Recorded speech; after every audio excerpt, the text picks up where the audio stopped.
Yes, bless up my people. How you doing? Welcome to Jamaica Don't Good Again TV. Yeah, before we even start the video, please give it a like.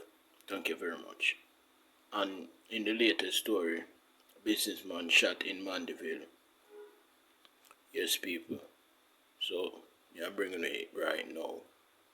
Manchester, Jamaica police are now probing the shooting death of a businessman on Caledonia Road in Mandeville.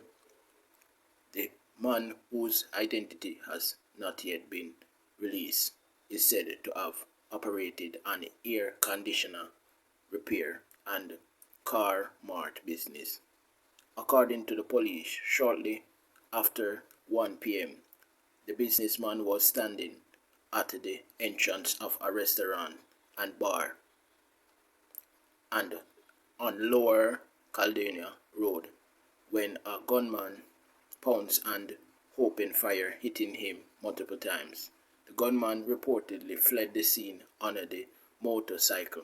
The businessman was rushed to the nearby Mandeville Regional Hospital, where he was pronounced dead. So there you have it, people. So make sure to like the video, subscribe, leave a comment, anything. Remember to follow us on Facebook, like us on Facebook, follow us on Instagram, yeah, and follow and subscribe on YouTube.